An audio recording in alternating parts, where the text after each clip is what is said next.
office to improve the welfare and well-being of the Zambian people, primarily, with a clear intent and resolve to achieve what we say we would for this country and its people. It is for this reason, Madam Speaker, that we have prioritized fiscal discipline through enhanced transparency and accountability. Today, protect public resources. Today, 12th of September 2022, I am officially leaving the UPN. I just want to concentrate on other things. After what I saw today, there's no way you can be entertaining criminals, even going to an extent of putting them on a podium. Because I don't know, maybe they promised to fund the party. I don't know. This is more like you're more like entertaining Maya Lansky, Lucky Luciano, the latest ones being Al Capone, El Chapo, Guzman, this Colombian characters who were shot Baruf. It's coming out like that. These criminal elements used to bribe politicians in order to sustain themselves and their criminal activities. All non-criminals, you put them there on the podium, standing next to the president. I am not going to vote on a Thursday after what I've seen today. So, starting from today, I'm no longer interested. Everything Kandon Group, I've just decampaigned the UPND. So if we don't know our history and where we're coming from, we'll continue making these mistakes we're making. But it seems the UPND has been hijacked by these MMD characters who would want to bring back these characters we bashed out last year. Imagine you wake up at 05 to go and vote out a system which was suppressing you, and you're bringing back the same elements. So, Linda, I am no longer interested. Today going forward, I'll just be posting maybe football matters, maybe world affairs and whatnot. But when I start working, after all, I'll be joining the civil service soon. I'll just back away. Good night. Good morning, good afternoon, good evening, depending on where you're catching us from. Welcome to TV Bakwetu at Chintoventobe section. A lot of things have been happening in our country, and a lot of you are very worried. A lot of you are concerned. And like the person we were listening to on this audio, they are feeling rather disillusioned on what is happening in our country. Now, we have been joined by Mr. Patrick Chilofia, who is a member of the TV Bakwetu family, and Mr. Mukelebai. And we have also been joined from the government, Mr. Tabo Kawana, who is a familiar face on this program, which is fantastic. And we're so grateful to have these people here with us. Shortly, we're going to be joined by Dr. Barbara, our resident doctor, who's also going to offer insight and views on what is transpiring in our country. Now, if you have just joined us, thank you so much. Kindly share this. And it's amazing to see a lot of you are still up. Nishwazambe tamlala chavashan gash. Well, Patrick, welcome to Chintoventobe. Thank you so much, Mrs. Banks. Welcome, everybody. Mukelebai and Matabo. Well, Mukelebai, good evening. Welcome to the program. Good evening, Volinda. Good evening, Tavo. Muchwani mkulu wange. Kingayo tate muchwani ko. Runava. Nisalwa nisa video kuliwona hale. Well, Mukelebai, we will request that you avail yourself. kindly Yeah, put the video that's what I said. That's what you said. So you can tell that my tuition, the law's tuition is not going very well, is it? Mr. Just Kawana, welcome to the momentarily. program. Okay. Welcome to the program, Mr. Kawana. Thank you very much. Good. I'm glad to be here. Thank you. Now, the question we're going to be tackling is democracy dead? Because some people, after today's happenings, some people view this from a different lens. Some UPND supporters and sympathizers are vexed, terribly vexed at what has transpired.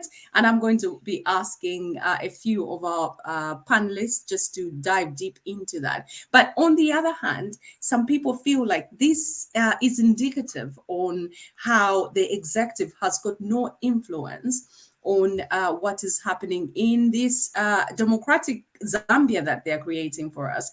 Who wants to go in first? I think I would invite Mr. Kawana.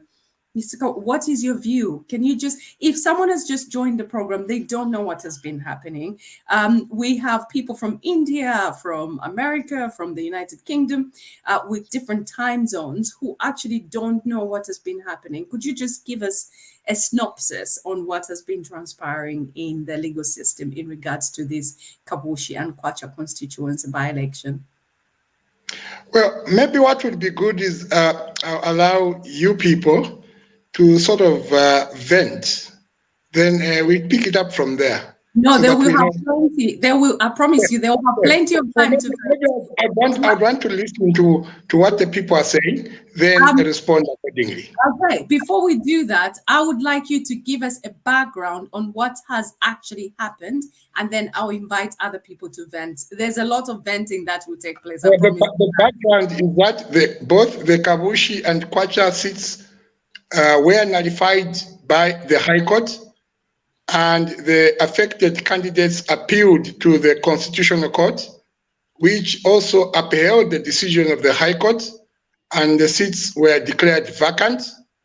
And the date was set for the by-election, which was to be held on Thursday, day after tomorrow. And when the affected candidates wanted to recontest their seats, the Electoral Commission of Zambia refused to admit their nomination papers, and they could not participate in the election, and their political parties remained adamant. Their political party, the PF, remained adamant and would not feature any other candidate but the two. And so they went to court, and they have asked the court to determine whether they are eligible to contest or not. So we took the matter to the Constitutional Court, and they asked about 4 questions. One of them was to determine if eligibility or if a nullification is disqualification. And the Constitutional Court pronounced itself and stated clearly that nullification is not the same as disqualification, and it does not amount to disqualification. The other questions that included their eligibility to recontest in the election, the Constitutional Court sent that back to the High Court to determine. The High Court was to pronounce itself yesterday, and they adjourned and postponed the decision to today.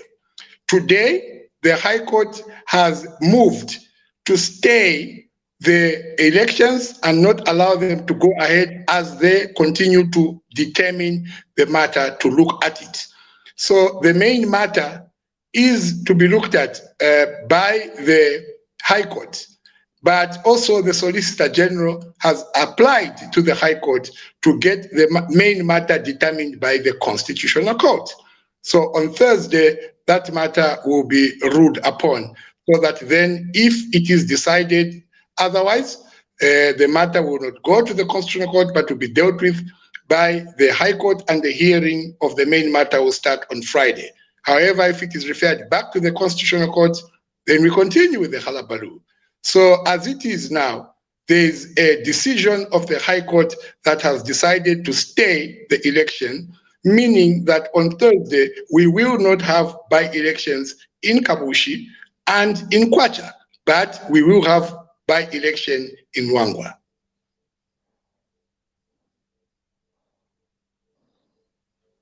Thank you. Thank you very much, Mr. Kawana. And that was really crystal clear on what you had to say about the background. And that was important that you itemized the sequence of events, because we have viewers who are perhaps just new to what is happening and they haven't followed the whole thing. Now, Mr. Chimba, welcome to the program, first of all, because you just joined us. And is that democracy at play, or is that incompetence at play on the part of government? Thank you, Linda. Is that question directed at me? Yes. Oh, great. Tabo, I think you guys play too much politics at the expense of the lives of Zambians.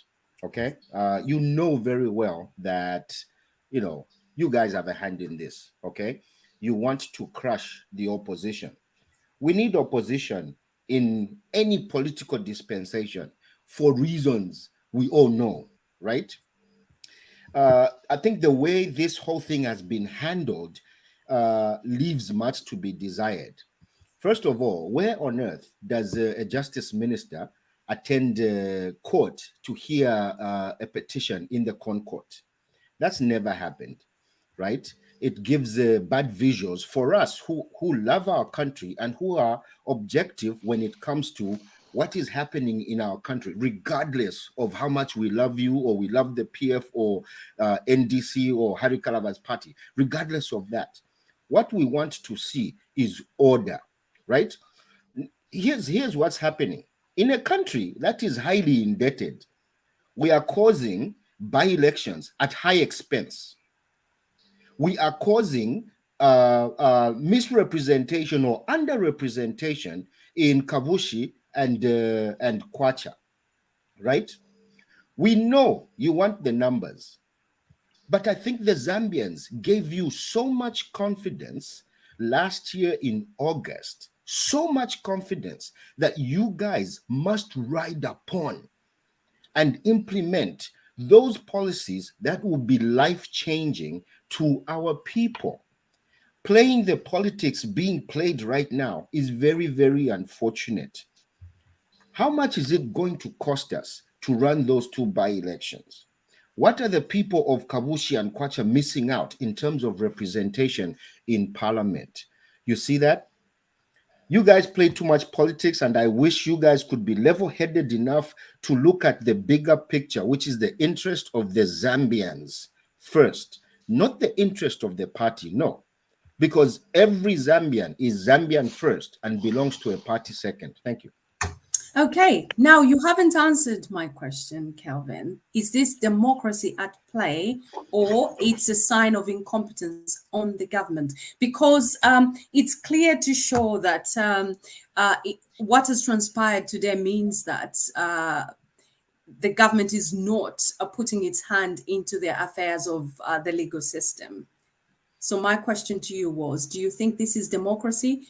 Every part of the running of this country is independent? It's not democracy at all. And I've spoken about these things before on the show, right? If the president can appoint the inspector general, the ACC director general, the electoral commission bosses, that's not democracy. Why? Because we know what the power the appointing authority carries. People might want to sugarcoat and say the ECZ is independent. I don't think so. You see that? Until and unless we wean the presidency from making such appointments, then we're going to see a semblance of independence in these institutions. And Tabo, this is not just about the current president. This is something I've argued against going back. Because to foster independence in these institutions, the heads of those institutions must not be appointed by the president. The Constitution, you guys in UPND, these are the things you need to push right now and correct the law. Where the law is weak, we expect you guys to correct the law going forward. Once you correct that, we're going to be moving towards democratic dispensation. Right now, there's no confidence in any of these institutions. we have a constitutional court that is creating confusion in the nation. How do we let such institutions exist at will? You see that?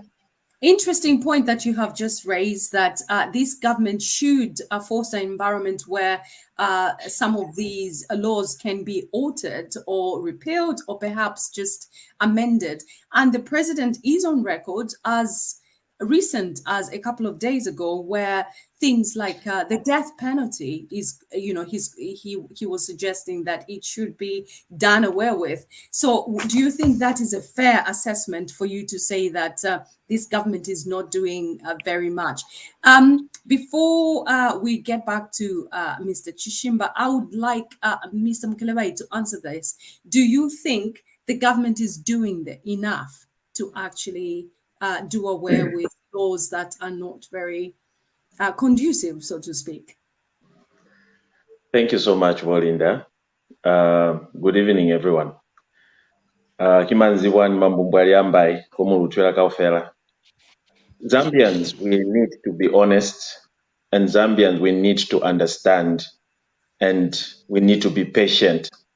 We rush in running around and making conclusions when the situation is obvious. We know how long it takes for the government to either, for the new Dawn government to even start implementing or come up with those new laws. Today, what we are experiencing is that we are experiencing a democracy, a democratic republic, and we are experiencing non-interference of the executive in any judiciary or in other government institution. Let's not just make insinuations here. We should speak the truth and the fact. What is currently happening, that is how it's supposed to be done. The judiciary have the right. The judges have the right to hear any matter brought before them. They can stay any prayer. They can come. What was I trying to say is that the judiciary have the independence monopoly to exercise, and this is what they have done. And they, without any interference from the executive. So I don't see any reason why today I see people running up and down and celebrating when the matter has not even been decided yet. It is just the procedure. And the case, it doesn't mean that the by-elections is not, the by-election won't take place. They will take place. Okay. But the problem is we do rush in conclusion. Mwilambo kushana before Tamula Umfwa, the judge has not pronounced any, the judge just stayed the execution because they want to hear. The judge wants to listen. Okay. Thank you so much. I feel democracy, we are now experiencing proper democracy because we have the government that is pushing the will of justice towards that direction. Fantastic. Thank you very much. Now, I want Mr. Kawana to respond to what Mr. Chishimba alluded to. So quite a few points that he mentioned. Do you think that the government is not doing the right thing? They're playing politics too much, Mr. Kawana? The government does not play politics. The government serves the people of Zambia. And the government exists to render service to the people of Zambia. The political party that forms government plays politics. And in this case, the institution that has pronounced itself over this matter is a judiciary, which is independent from the executive, which can be described as the government which was formed by the political party. So it is incorrect to even suggest that the government is playing politics. There are no politics here. If a matter was taken to court and the two were found guilty of having abrogated electoral laws and their seats are nullified, you have to go for by-elections. That's what the law says. Ours is that we are a government that respects the rule of law. Do you want us to just gloss over? When a seat has been declared vacant, you must go for by-election.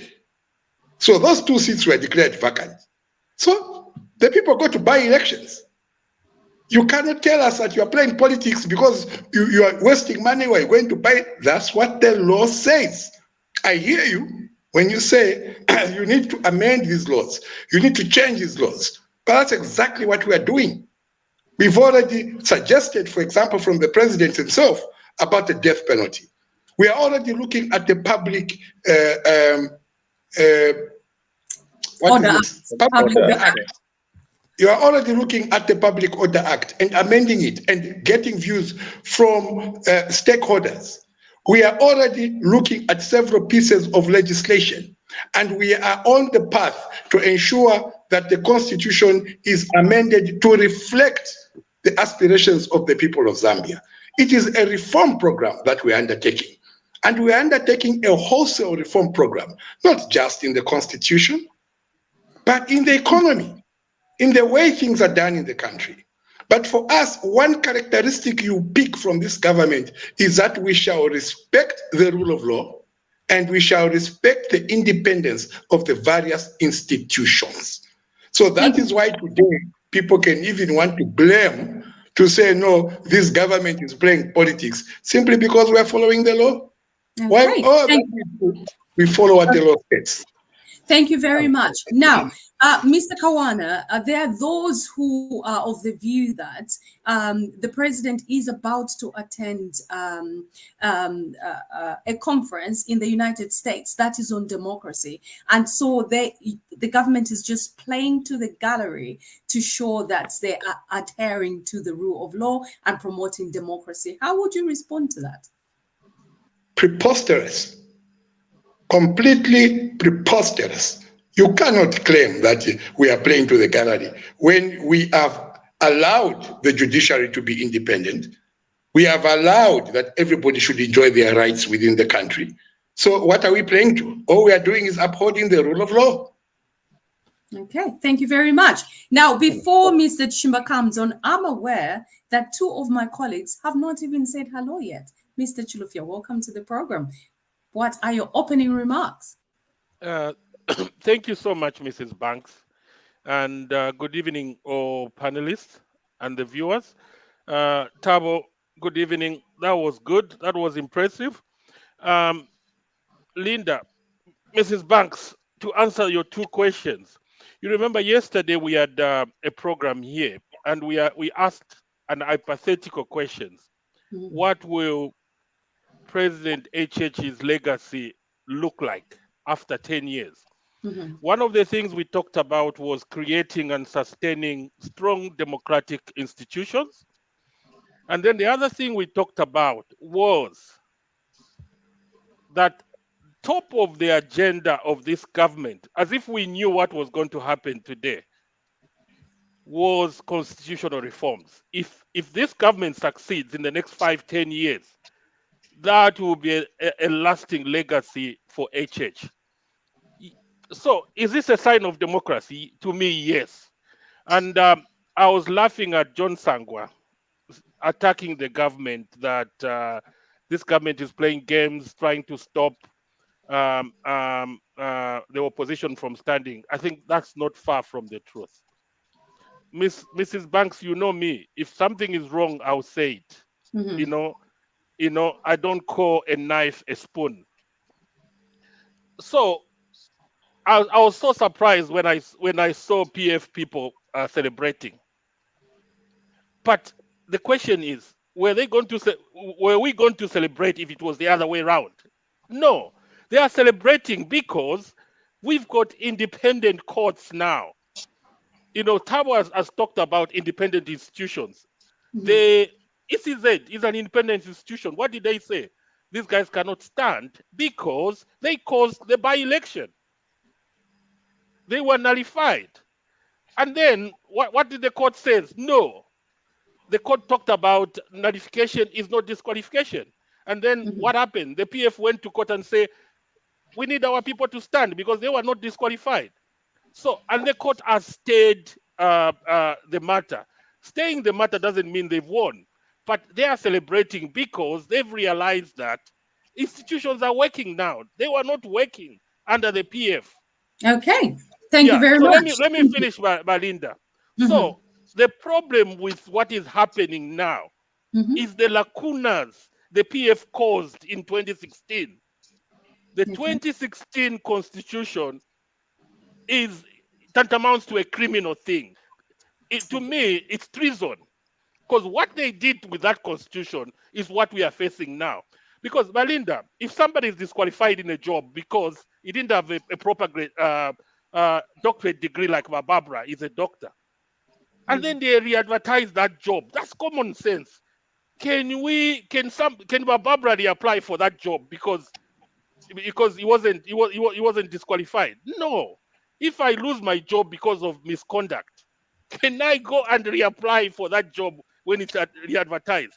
Okay, so thank you. So what we need, Tabo, constitutional reforms should be one of the top of the agenda for this government. Kelvin was right. It's very costly. Imagine a presidential election just because somebody has withdrawn from the election. Which okay, Mr. Chilufya, thank you so much. Let me finish, Linda. Just because somebody has withdrawn from the election, then there's no election. What about those ballots which are printed in Dubai? It's costly to the government because of the lacunas the PF caused. Okay, thank you. All those lacunas needs to be cleaned, and they will bring sanity to this country. I'll give you more time. Thank you so much for the time being. We've got quite a lot to get through, and don't worry, I'll give you more time.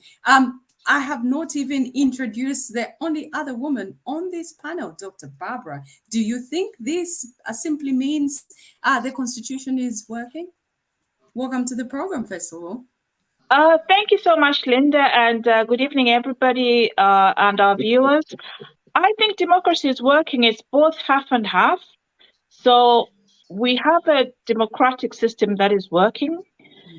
We will be naive to assume that we live in a perfect world where just because the UPND has come into power and all the systems will work out fantastic, like you're baking your own cake in your house. That's not how it is. In a democratic system, in our African context, we have to remember even the democracy we are talking about is so linked to our cultural background. It would be a lie to pretend that the democracy, even when the president goes to America, the democracy that they'll be talking about in America and the democracy that I'm talking about are two different things, because the democracy I'm talking about is somehow linked within our cultural background, within our traditions, within the way we were brought up, and that's how things work. We shouldn't forget that. That's why when we have politics, in the ideal world, the president probably would not have gone to campaign when there was something looming about the campaign and the elections themselves. Because of our cultural background and what we've inherited, it's so difficult to just come up and say, let's hang on a minute, let's hold the waters and see what comes out of this. So that's why I'm trying to say that it's a twofold system. Democracy is working, but we also have to remember that we are coming from a background where it does take a little bit longer for everybody to get on the same page. When we're being academic, when we're being, describing fantastic things, the judiciary should be independent, that should be independent. Our system works a little bit like, like the kingdom and the chiefs, the way they work. That's how our systems work. It's just on paper where we would like to say that this democracy is working. Okay. I submit, Linda, because I just need to put my phone to the charger before I go on. Thank you so much, Dr. Barbara. Now, viewers, if you have just joined us, welcome. Please share this link with a friend, tag a friend, more importantly, call anyone that you can think of. I know it's quite late. Tell your friends that TV Bakwetu is live, and we have been joined by a few more people.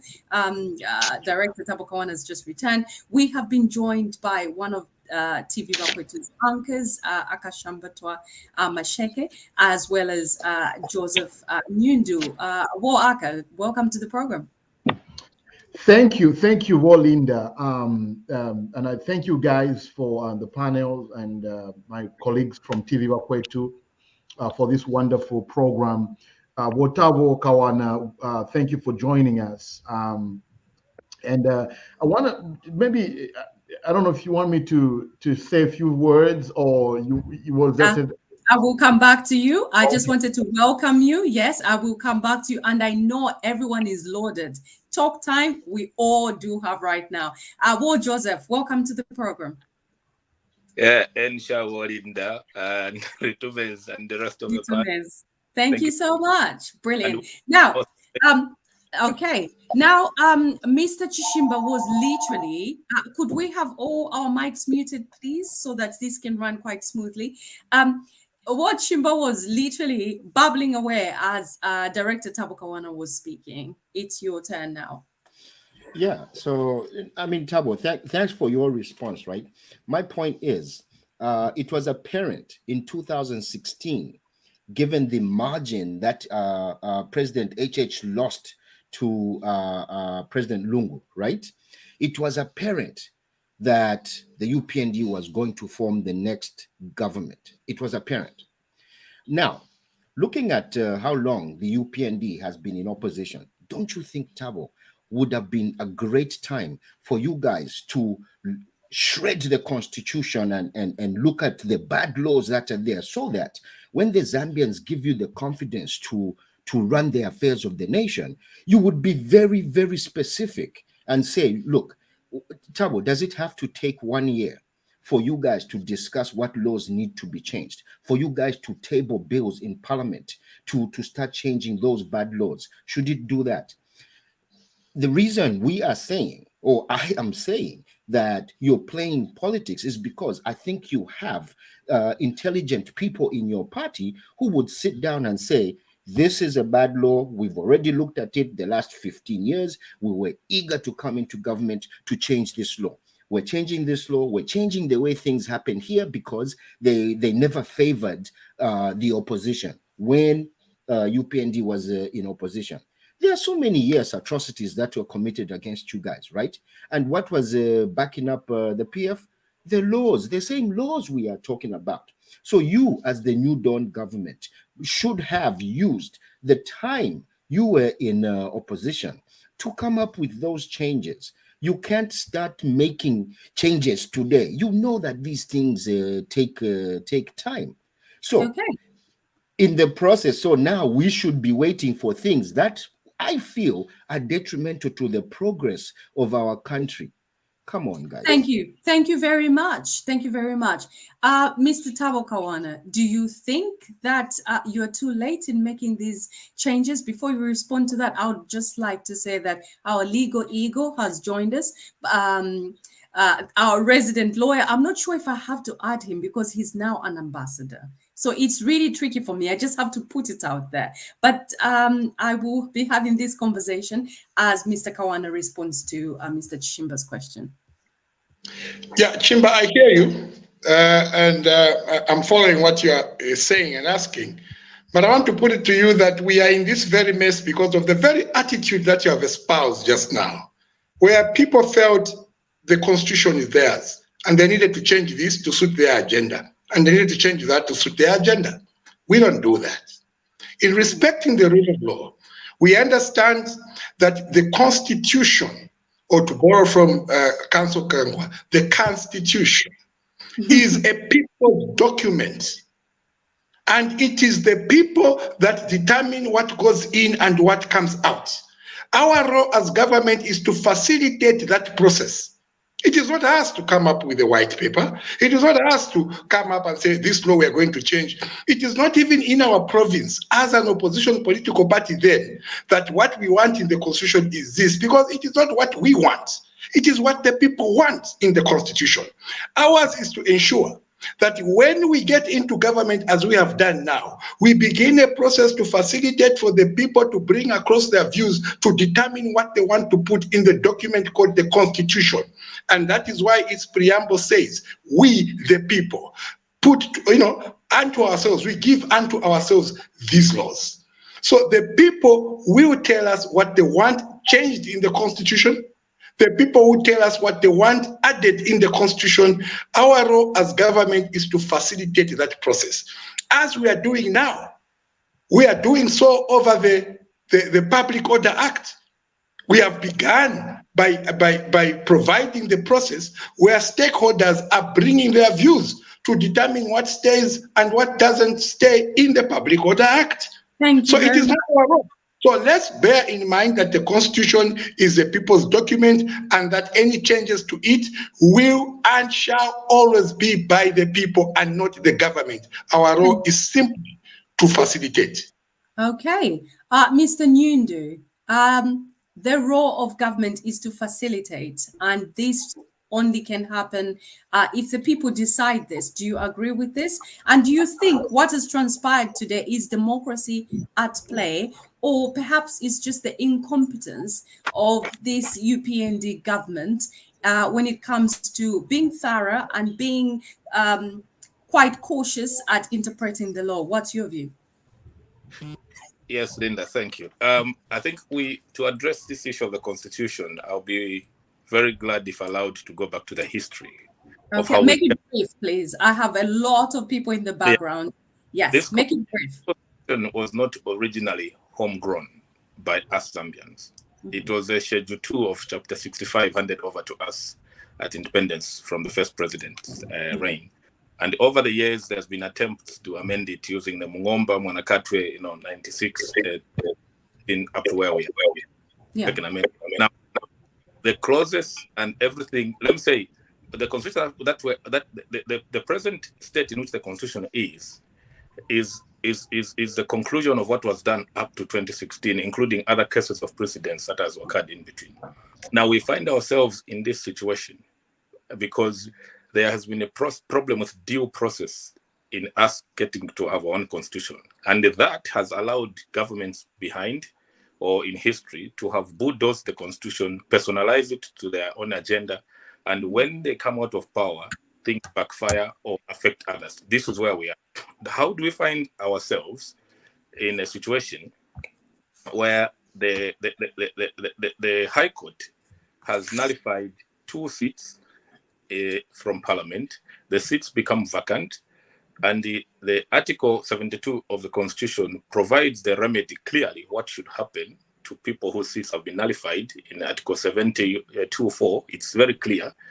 And at this point, I should be expecting that probably even the by-election should have already happened.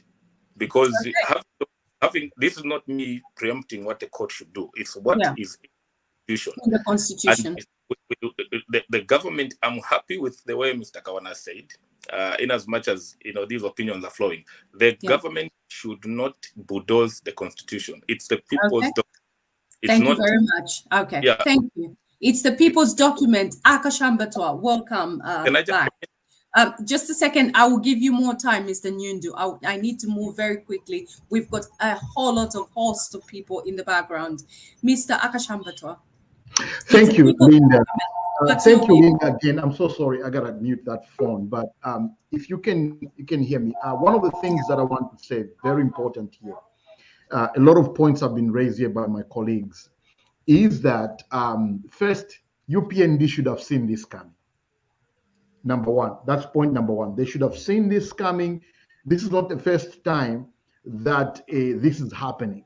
A candidate withdraws from a by-election. Yeah, this happened when we were in opposition.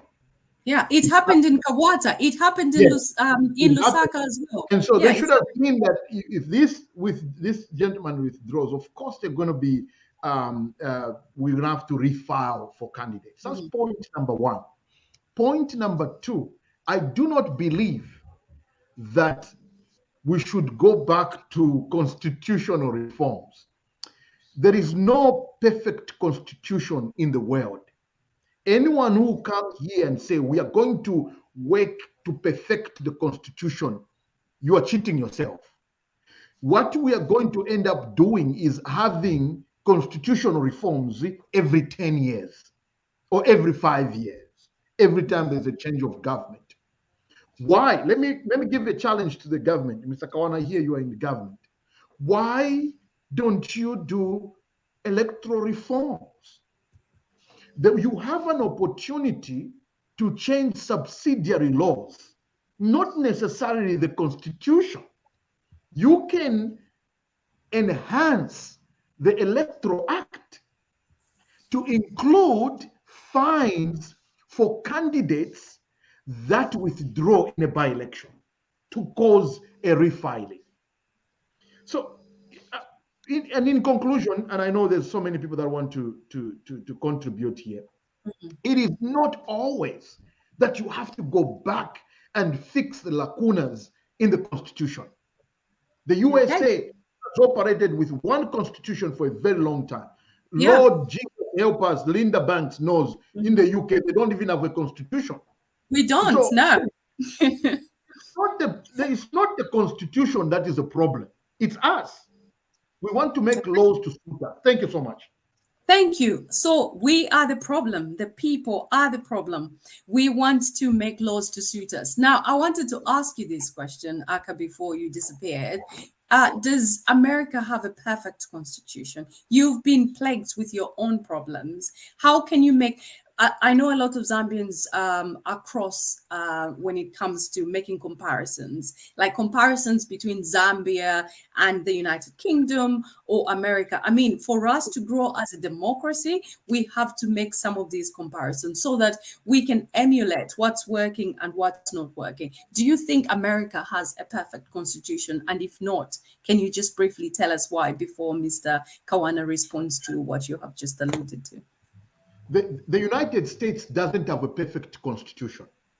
These matters are dealt with on a periodical basis all the time. You remember not too long ago, the issue of abortions in the United States of America. Yeah.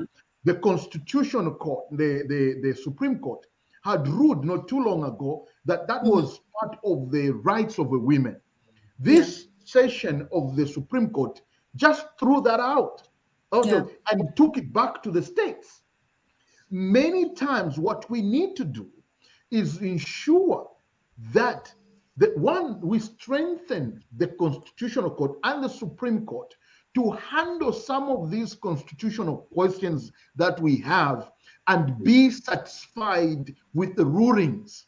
Thank you. Not when we are not satisfied, you start looking for lacunas that don't exist. And then Thank you so much. And you have to start again, changing the constitution because the Constitutional Court said this. No. Exactly. Thank you. Thank you so much. Very important points there that you have just raised. So, like the abortion situation, that was a very critical and pivotal moment in the history of the United States. So they took it back to the states. Now, what Mr. Kawana said, what this government is saying, the UPND, the New Dawn government, as they like to refer to themselves as, they are taking back the voice to the people so that the people can decide what should be what. Now, Mr. Chishimba completely disagrees with that. Now, what does Mr. Sintundwe, you are new, Thomas, what do you think? What do you think about the whole situation? And he's muted. We will move very swiftly on to Mr. Nyundu because we literally have so many people and you've got to be quite snappy. I'm being like the lecturer that I am now. We'll come back to you. Mr. Nyundu, your turn. Yes, I think the best thing we can do is to have a complete overhaul of this constitution and use the three principles of due process of coming up with to have a wide consultation, inclusiveness, and consensus.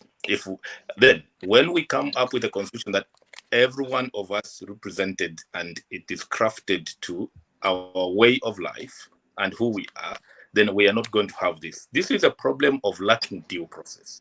Why? Because people have bulldozed this constitution to suit them. Which people? Which people, Mr. Nyundu? Don't throw assumptions here. No, Which people? the previous governments, each previous Okay. in there, the MMD government had a process which was not inclusive. The PF government in 2016, when they signed that constitution, some people didn't even know it was being signed. It just came out like a news bulletin. Why? It's because there's been this habit of each regime that comes in power to try and craft a constitution to suit an agenda. A simple example, in this same constitution, do you know that there are two types of terms of offices in this constitution? There's a 5-year term, and also a president has to rule at least 3 years to be a term of office. Now, how can you have a constitution which is like that? Is that even normal? No. Okay. Why? It's because people are trying to work things around, or we have a president who has only come in the last 18 months before the general election. Let us change it so that when he wins, we say he didn't rule. We cannot be... Thank you. Thank you, Mr. Nyundu.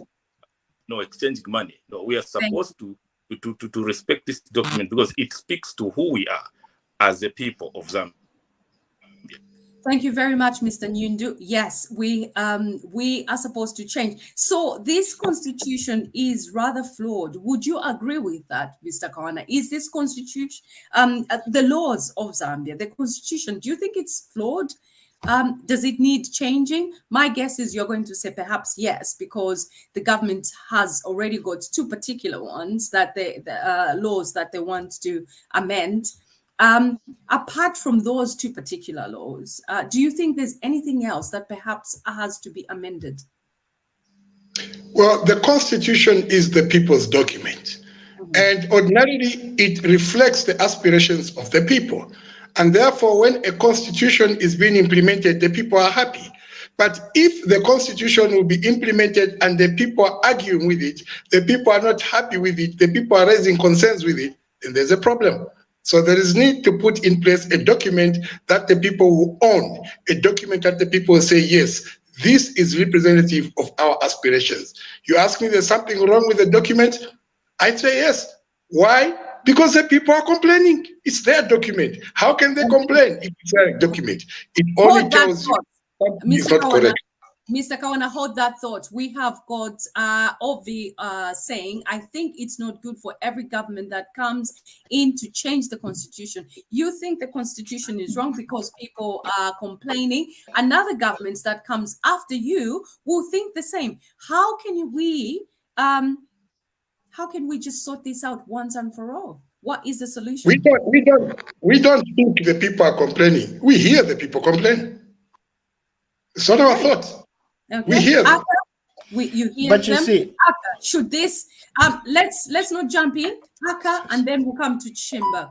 What do you think should be happening? Should every government that comes into office be tinkering with this document? You are not going to have a perfect constitution. Every constitution, even the one Mr. Kawana is talking about, people are going to still complain. In the United States, in the UK, and everywhere else, there's always people complaining about their constitution, the monarchy, everywhere.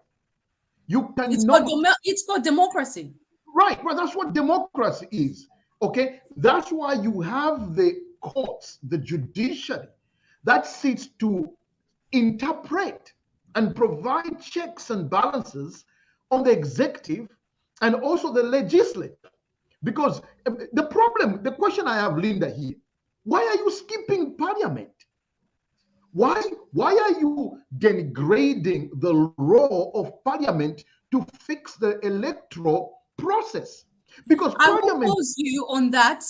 Do you think that is an honest thing to say? Because some of these laws that are problematic have been thrown back to Parliament to debate. Why can't Parliament come? You have the numbers, Mr. Kawana. You have the numbers in Parliament. Why don't you get one of your MPs to propose a bill to repeal the current Electoral Act and make sure that you fix these things of withdrawing a candidate and so on and so forth? Those things can be fixed with subsidiary laws.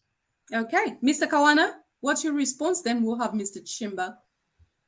My response is that the government is looking into ensuring that it continues to play its role to facilitate that all subsidiary laws are looked into if there are issues arising. And the point of saying if one withdraws, then they ought to be penalized is worth looking into. So we hear what the people are saying. We will facilitate a process that will make the people happy at the end of the day, and laws that guarantee all of us our space in the democratic dispensation of our country. I mean, really, it's absurd if you're going to have laws that allow a person that is going to come in as a joker into an election, and he's just merely maybe a student or a houseboy or something, and files his papers and waits for a day before elections and says, I've pulled out. And then money has been spent, and then everybody's taken back to square one. It's absurd.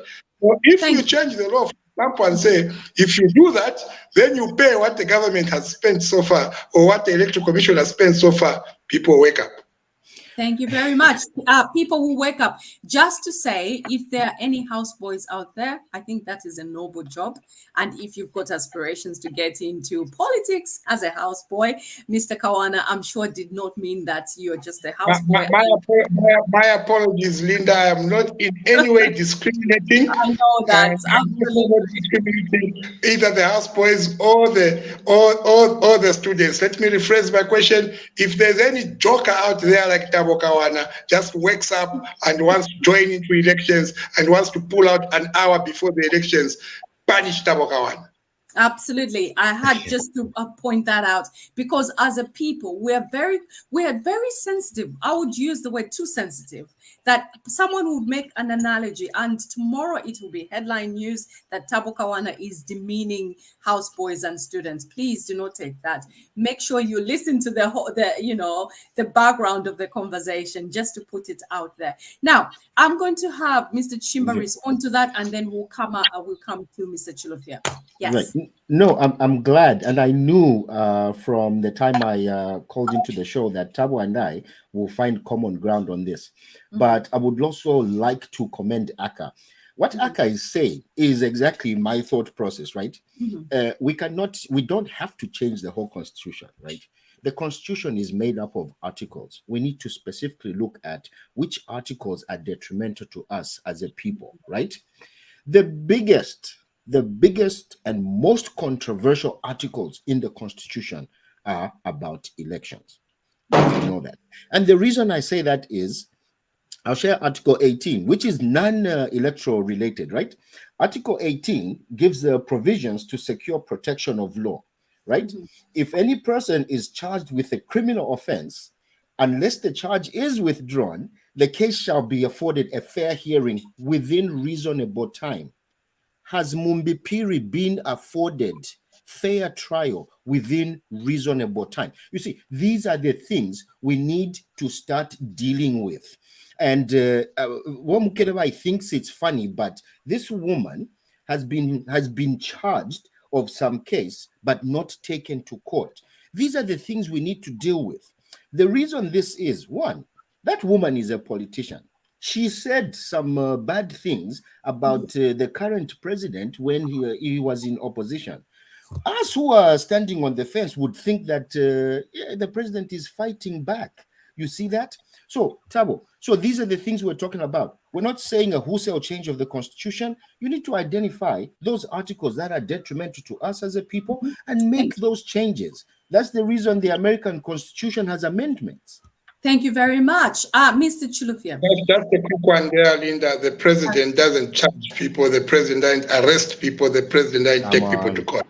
So even when you see it on your fence, whether it's wire or offense, be mindful that the president does not charge people and doesn't take people to court. So we know African politics. Come on. Yes, he's in Africa, he's an African, but he doesn't charge people. And also, just to say that we all have to remember that this president is coming with a different message. A couple of days ago? No, on Sunday, we were talking with some Mtwale, how Zambians as a people, we're very skeptical and we're very defensive, and we're always kind of counter counteracting whatever is the status quo, because we have been burnt before. We've had a series of very bad leadership. So when we have a good leader, it's nearly impossible for us to see that we have a good leader who means well for us. It will take pretty much a century for us to get used to this Hakainde Hichilema in power, perhaps doing the right thing. So if Mr. Kawana says that this president is his intention is to do ABC, it might take Zambians a minute to actually trust you, but just be consistent. Mr. Chilufya. Thank you so much, Mrs. Banks, and thank you so much, Aka, Tabo, and Kelvin. You've made very important points, and to me, Mrs. Banks, for the constitutional reforms under this government, if they can do that within 5-10 years, because I think this government makes this government has got a goodwill. The PF government messed up the constitution to their advantage because it fitted them. So to change the constitution, as Tabo alluded to, requires a lot of time, requires everybody involved, requires a lot of consensus and consultation. Mm-hmm. But then, Tabo, we were in opposition for a long time. Mm-hmm. And some of these laws the PF changed in 2016 to suit themselves affected us. And then by 2018-19, we knew that we were going to be in power. We should have started drafting some bills, mm-hmm. so that when we get into power, immediately we start changing. And one of the biggest culprits is the Electoral Act. Look at said term. We knew about that. Look at withdrawing last minute. We knew about that. Look at by-elections. We knew about that. So instead, yes, it's going to take time to change the constitution. But what about piecemeal laws? The Electoral Act. We should have taken it already by now in Parliament. Okay. And if you can give me just 1 minute, Valinda, let me just finish. So the point here is this is causing us a lot of money, a lot of confusion. I'll give you an example, Mrs. Banks. I'll be finishing. Somebody, like Tabo said, somebody stands and last minute Tabo decides I'm withdrawing, and then it triggers everything. So you know that is not only costly, that can be a recipe for corruption, because I can go there and stand hoping that somebody might come and corrupt me so that I withdraw when somebody is ready. So I think we need to do something about Tabo. Let's take the Electoral Act bill alone and repeal it as quickly as possible. Thank you very much, Mr. Chilufya. Thank you very much. I know people are really passionate about this and they want to dive in. Now, Mr. Kawana, you had plenty of time in opposition. Perhaps not yourself, because you joined the alliance further along the line. But the party, UPND, now we're going to judge you in the same, well, we'll tarnish you with the same brush because you're part of the UPND. Didn't this government prepare? More than 16 years in opposition, 20 years, shall we say. Didn't you draft some bills? Well, everything will be followed through procedurally. And also, stakeholders are putting their points across, just like you are stakeholders here, and you're putting your points across. And remember, we're a listening government, so just watch the space. Okay, watch the space. Dr. Babs, watch the space. You are a UPND member. What do you have to say about this? Are you tired of watching that space? Is this methodical approach to the New Dawn government kind of getting, you're getting a bit fatigued? Are you? Not exactly. First and foremost, before I forget, because something is at the back of my mind, my colleague mentioned Mombipiri.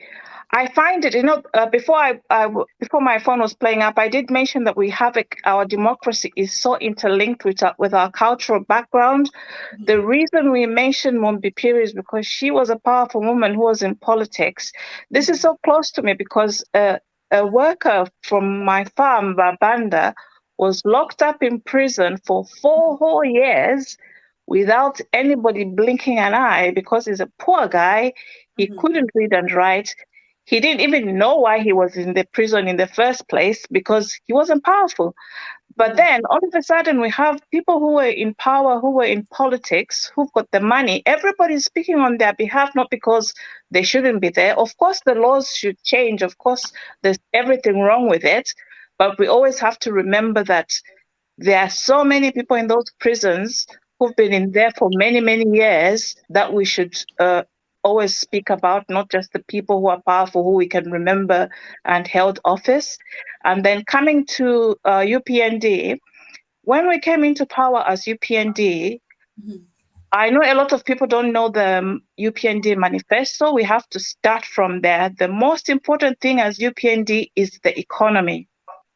Once we've sorted out the economy, once we've got the money to stand on, then we can start trickling with everything else. I know there's a knee-jerk reaction. I know there's a bit of embarrassment with what has happened, because hand on heart, we have to take the blame if something doesn't go right. We have to say, hang on a minute, this could have been done better. This could have been sorted out, because that's the reason we're here. We have to say, yes, as UPND, we could have done this better. We could have Where do you better. Where do you think UPND could have done better, Dr. Babs?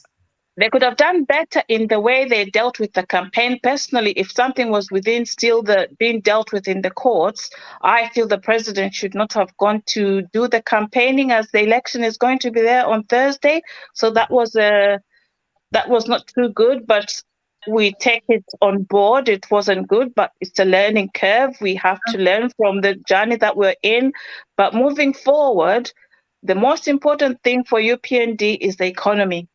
Okay. We cannot change any other rule without having money in our pockets, without having finances. First and foremost, we have to sort out our economy, and the pennies will follow. Once we look after the pennies, the pounds will look after themselves. Once we look after our Zambian economy, we will deal with the democracy and everything else. I know it's painful. It's painful for me what we've experienced, because I'm UPND, but we should not forget that the first thing in the UPND manifesto was the economy. The first thing that the president did was go around to talk about the economy, not because it was just going around with a begging board, just smiling and chatting around with the Western people and trying to be the best friend of every Western people there is in the world. Marketing officer, Dr. Babs. He's a marketing officer, was fighting for the monies that we need in our country. It's fantastic. Even I have a farm. It's fantastic for me to say, oh, my son, our farm, we can be billionaires. If we don't have money to plow, how are we going to be billionaires? We need the money. We need somebody to invest so that we can tap into those monies that we have. Anyway, hand on heart, it is a bit of an embarrassment. We are learning from it. We haven't said that it's all fantastic. We're not here saying that we're going to sing in the choir. Even in the choir, sometimes we do sing lamentations, but we've done so well so far. You shock me at how British you are. Lamentations, sapping with a long spoon. All these phrases, they've become famous that Dr. Babs uses. Now, Simtundwe, Mr. Simtundwe, before Mr. Chimba, we haven't had any words from Mr. Simtundwe, Womkelevai, and Mr. Nyundu. I want to allocate equal time. Mr. Simtundwe, welcome to the program. What are your submissions? Again, I'll move very quickly. Thank you very much. You are here. First of all, am I audible? Am I audible? Yes, you are. Madam Linda, am I audible? Yes, very audible. Carry on, thank you very much. First of all, I wanted to ask a question, which I'm expecting Mr. Kelvin and Mr. Kawana to help me on that one. I didn't understand when the Concord decided that the two candidates who were rejected on the nomination day, the Concord said they are eligible to the contest. Now my question is, then what is the punishment over a person who has caused a by-election. I can give an example. Someone was stolen a TV. Then he went on and he went on watching that television. Then after watching that television, you grab him, you grab the television. Then is that the grabbing of the television is not a punishment, because it's not him or us television. So after grabbing the television from such a person, what follows? What's the punishment? Okay, thank you. What's the punishment? This Mr. question Kawana? goes, I think, Mr. Kelvin. Okay, so obviously when somebody steals a TV, the fact that the TV has been retrieved doesn't eliminate the criminal offense, right? That person will be subjected to, the due process of the law, either because of that overwhelming evidence. I'm not a judge. The judge will find that person innocent or guilty. In this situation, what the Concord said was that they were interpreting the Constitution in terms of disqualification. So the Concord, right? The Concord, I believe, Tabo, correct me, did not say these guys are disqualified. And that's the reason why the case is now going to the High Court. You see that? Does that answer your question, sir? What tribe are you? Who? Wakulu watwa. Sumutundwa. What tribe are you? Sumutundwa. I'm Tonga by tribe. Oh, okay. And you're in Lusaka? I'm Tonga by tribe. No, I'm in Ndora.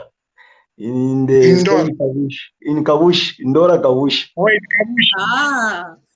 Good. So we shall mix things, eh? Twala mixing chisungu chimemba paka tumfikishai. So pa candidate benu ba bomani baba twele ku court. Kulia ku court. Sorry. Carry on, please, Mr. Kawana. So kulia ku court bali abasanga ne mirandu ko bati efyo bale kitama election ifyali ifishiweme. Ero abatamfya nechipuna babapoka pampando wa fyapo nomba babomani baile ku court, ku constitutional court. Ero kulia bayamu kuipusha mapusha 4 imwe ipusho baipwishe kako bati is a nullification, is it also a disqualification? Nokusa ipusha nomba ifitwaile mukutwala mapepala yesu bali tukanina ushe kuti twabako ma election na nguteti tubeko. So court mukwasuka ya belati iwe nga twachitana lifai city owe, it doesn't mean your city you have been disqualified. No your question mwaipusha ukweba ati ushe kuti twabamo ma election na nguteti tubemo. Court ya belati ife nga constitutional court tetu tulandepo ili ashi itwale ni ku high court. If you know mbeli ya ku high court. So if you achitika lero ba high court babe that apo mwatule ili ashi kulifwe ukumona nga muli qualified oyo nga kuti mwabako ma election nangu iyo kanshi apatule mwana pamulandu uyu ayama election yebako filekeni. So that is what has transpired. What has transpired is simply that your question is that when the Concord pronounce itself that they are eligible to contest, the Concord did not pronounce itself that they're eligible. The Concord dealt with, they took 4 questions to the Constitutional Court. It only dealt with one, which was the question, is nullification disqualification? And the court says no. Nullification is not disqualification. The other question was specific. Are we eligible to contest in the elections or not? And the court says we will not deal with this matter, take it to the High Court. And the High Court has received this matter and said, while we are looking to determine over this matter, let these elections not take place. So a stay has been issued. I hope it answers your question, my brother. This is what I'm just... Perfect. I think that is, I almost feel like perhaps they should send you across the country attempting to explain these things in different languages. I think that would be quite good. Wom Kelebai, and then 2 minutes literally on what you want to add or take away from what the panelists have said, and then we'll come to Patrick. Thank you, Volinda. Mwampera 2 minutes, huh? We'll come back. We're still going. So you know that I'm going to be ranting. Definitely.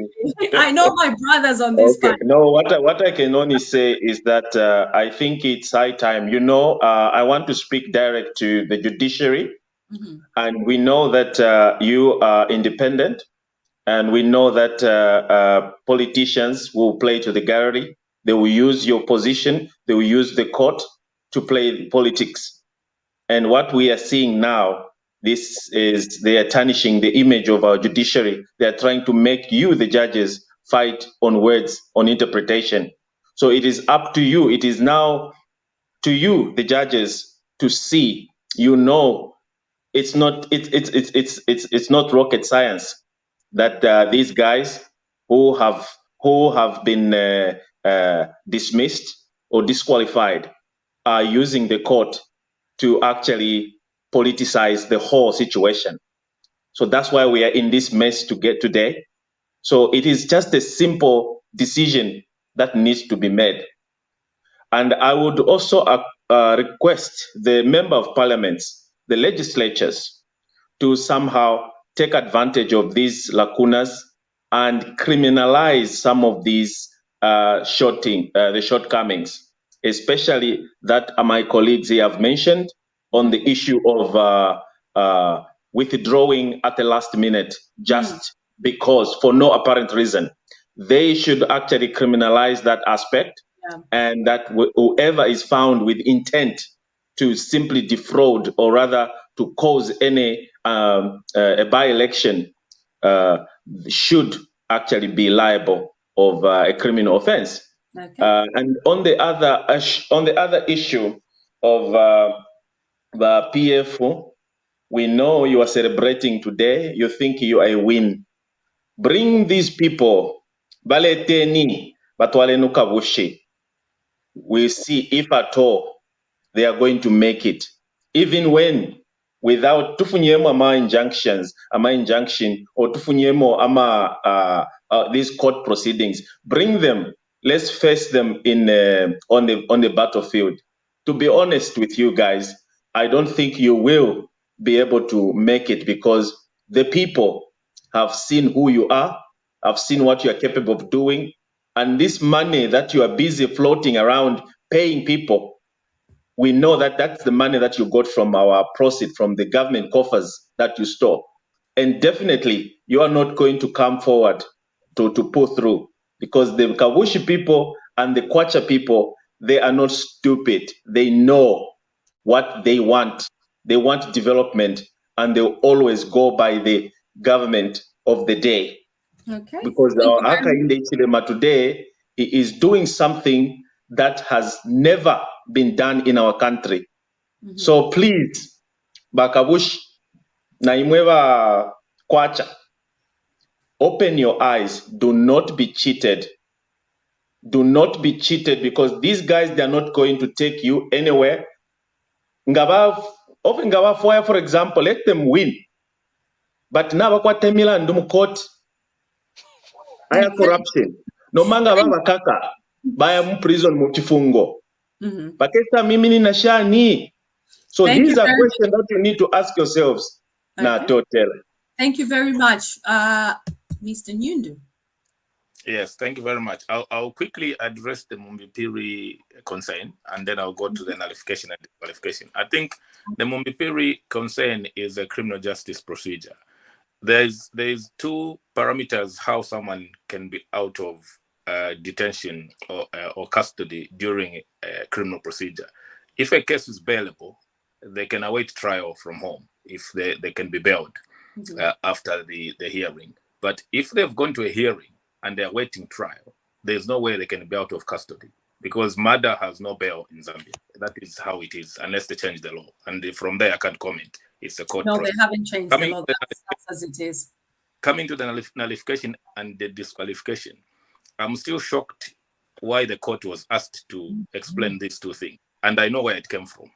In the clause H of Article 72, it says that a member of the office of the MP becomes valid if clause H says is disqualified as a result of the decision of the Constitutional Court. That word disqualified in that sentence does not refer to nomination in the next election. It refers to being disqualified from holding the seat as an MP. It's not talking about the coming election.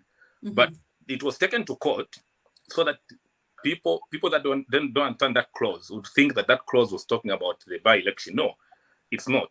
But to remedy that, Section 4 of the same says a person who causes a vacancy in the National Assembly in this term of office cannot stand in that term of office. They can stand in 2026. And it's clearly answered in Article 72.4. So I'm still confused as to why we are here to find out who is eligible. Thank you very much. Yeah, very good question, Aka. Thank you.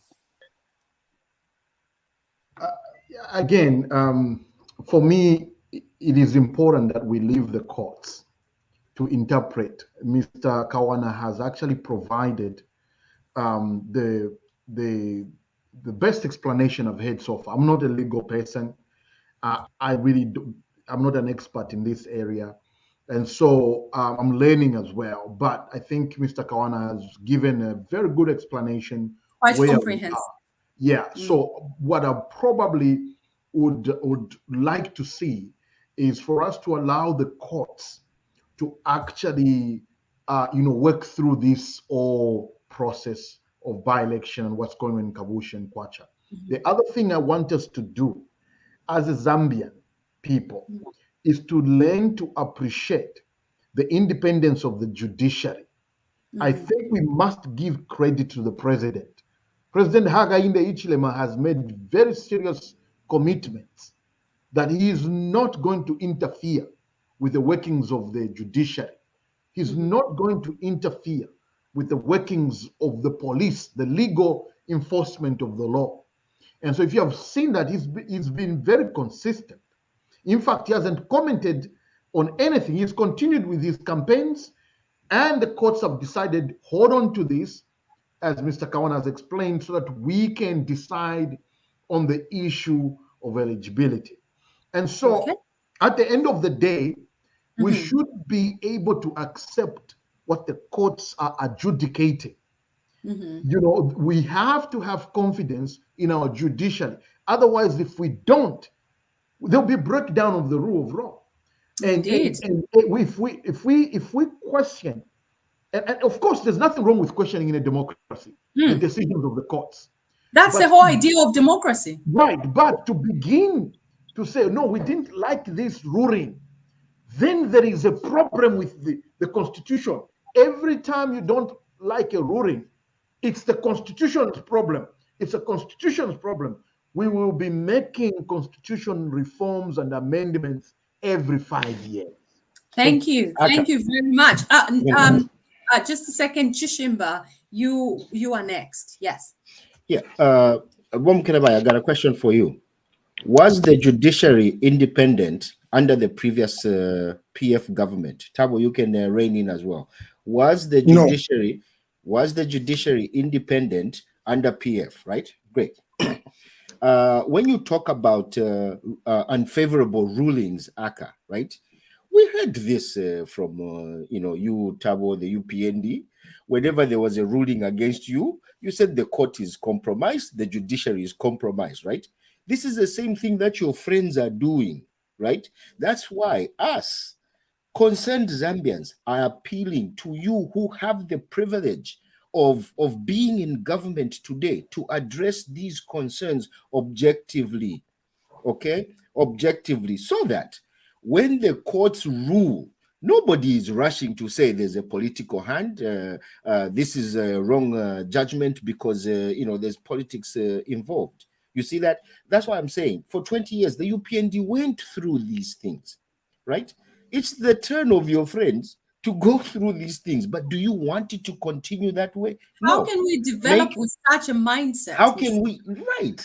Absolutely. You see that? It's change those things, right? For you, it was bad. Now with your friends, it's okay. Come on, guys. Mr. Kawana, Patari, patari. would you like to respond to that, Mr. Kawana? question Before Mr. Kawana comes in, question yen. What has happened is that we claim that the president, it was an embarrassment for the president to go and campaign when this issue was going to happen, this and that. That goes to show that he had no hand in whatsoever. There was no influential in the decision of the courts. The court acted independently, autonomously, and made those rulings. So there's no way we could simply compare like we used to see from the previous regime. Okay. But PF, they were all over interfering in the judiciary. We know that, and that's why some of the officials were either transferred or even their contracts were terminated in public interest. So we don't even want to go there. But now there's some kind of transparency. So, ba president nga bali kwete okuboko muri issue nga kale ba ishive the decision of the judge that stayed this execution, the election. He wasn't going to go there. Okay, thank you very much. Now, we will bombard Mr. Kawana because he's representing government here and would like to say a humongous thank you to him. We sent an SOS last minute, literally a few seconds before the programs started, and he jumped on the program. So for that, we are grateful. Was it terribly embarrassing for the president to be camping on the Copper Belt when we knew that this negative news, so to speak, was coming? Wouldn't it have been better for him to have been Solwezi? What was the political advisor doing? Because political science is all about analyzing what is happening, the mood of the country, the mood of whatever is transpiring, and also being able to predict perhaps what, obviously you're not a papa, but you're a political analyst. So what was the political analyst doing in the past few days to ensure that the president is not quote unquote embarrassed in this way, where he was on the podium talking to the people and only to be told that these elections that he had been there to campaign for were not going to take place after all? Well, I think that it is embarrassing to even hear people suggest that the president has been embarrassed. There was a by-election code, date and time given, program also drawn. So what was going to stop the president from carrying out his program? There was no issue in the court. There was no order from the court that stopped the election. There was no order from the court that said a campaign should not go ahead.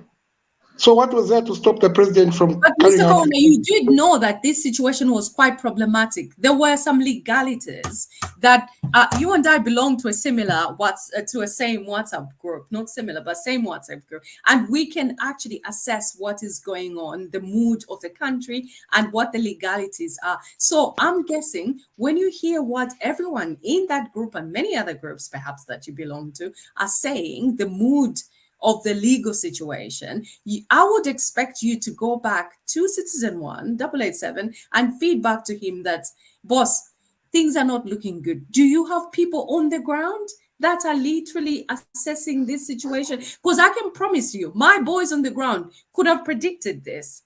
But how come you did not predict this? And you have political advisors. Did the president do anything wrong by working from the Copper Belt? No. The government will not respond to moods on WhatsApp groups. The government will not respond to predictions. The president was on the Copper Belt to work. You have political advisors. What's the point of having political advisors if they're not going to advise the president? Is to advise the president politically. And exactly. in terms of the government, Linda, what I'm trying to put across to you is simply that there's no embarrassment here. In terms of the government, the president went to work on the Copper Belt for 5 days. He's carried out his work. But in terms of the particularly politics, for this in terms of the by-election, a by-election, Mr. Kawana, a by-election, Mr. Kawana, can I finish this point? A by-election that did not take place, a by-election that you knew had legal problems. So the president did not know that this was going to happen. What my question is, what were his political advisors doing at this point? Oh, they needed to know what the president didn't know. Look, Linda, the president went to the Copperbelt to work. He's the president of the Republic of Zambia. Copperbelt is part of Zambia. He went to the Copperbelt to work, and he has carried out his work. It is from here that instructions have been given for the Ministry of Lands to ensure that the land wrangles in Chantete are resolved, and the Minister of Lands is here in Kitwe resolving those issues. It is from here that let me finish. The problem is, let me finish. And it is from here that the president yesterday gave instructions that the Ministry of Health and the Ministry of Education must ensure that they give the letters to everybody that appeared in the news. It is today that they have received those that were in the newspaper and did not receive, have received their letters today. Now, that instruction was given. Let me finish. Was given from here yesterday. Why? Because the government was here working yesterday. Because the president is here working. Now, in terms of the politics, there was no other order by the course of law in this country that could have had any impact on the elections to be held on Thursday. Therefore, business was normal and as usual. The president would not stop doing what he is doing, both as Republican president and the leader and president of the UPND, because of an assumption of what might happen. He responds to what happens. Thank you very much. There is no iota of embarrassment here. There is simply work that had to be done, and it has been done. Thank you. The president had to comment on land reforms and had to issue sentiments on the health workers. You have alluded to that. Now, my question is, in all honesty, hand on heart, is this the message that came from State House when the president was leaving for the Copper Belt? And the simple answer is no. The president did not go to the Copper Belt to talk about land reforms. The president did not go to the Copper Belt to talk about health workers. The president did not go to the Copper Belt to talk about anything else. The president, Mr. Hakainde Hichilema, went to the Copper Belt to campaign for these two seats that had become vacant. And to put it simply, for the by-election, it's my turn to say, can I finish? Is that all right? Can I be accorded this? It's my show after all. Can I just finish? Thank you very much. Just a small question as you are talking. I will let you ask that question. Let me just finish. So the president, State House did issue this statement that the president is going to the Copper Belt to actually help mobilize and campaign. And he did a fantastic job. And the case where people are feeling disgruntled and where they perhaps feel like it's an embarrassment, which you have said is not, is because he appears not to have known what is happening. And people are quite frankly saying, what were his political advisors doing at this point to parade him in front of thousands of people when he actually didn't read the mood quite rightly? And the other point is the first little audio that we played, that was one of the most loyal UPND supporters in Kitwe. Yeah. And they told us this is what was going to happen 3 weeks prior to this. Now I'm thinking this is a young person who read the mood quite correctly and said exactly what they said. And this is exactly what has transpired. Why didn't the political advisors come up with the same conclusion, Mr. Cohen? Number one, Linda, I would be very happy if you read the statement from State House. Which one? I read literally everything. Which one? No. If you read it out here, which the one that was issued by State House announcing the president's trip to the Copper Belt, what is it saying? Forward it to me because I read so much and there's so many, so you have to be specific. It says that the president is going to the Copper Belt on a 5-day work visit. It doesn't mention campaigns. It doesn't mention elections. It doesn't. Working visit. When the president issues instruction, he's working. So he's within he's within what he has come here to do, to work. So he's working. Did the political advisors not see? They seem not to have known? Yes, they didn't know because they don't need to know. They're not supposed to know. That was the decision of the court. Can they read the mood? The court does not work on the moods; it works on the law. So you, as a political advisor, are you going to start working on the mood? You wait for the law to pronounce itself. So a matter has been taken before the court, and the court using the law has pronounced itself. So why did the UPND go in full swing when they knew that the court has not pronounced what it pronounced today? They could have held back a little bit. You are obviously defending the political advisors. Let's swing this. Obviously, the conclusion had not come to play, had not been announced. So do you think it would have been prudent for you guys to maybe hold your fires? Because literally the entire UPND machinery was on the copper belt. And also, as you're thinking about that question, where does the Minister of Justice come in? Because there is a countrywide call for him to resign for misleading Citizen One. What is your view on that?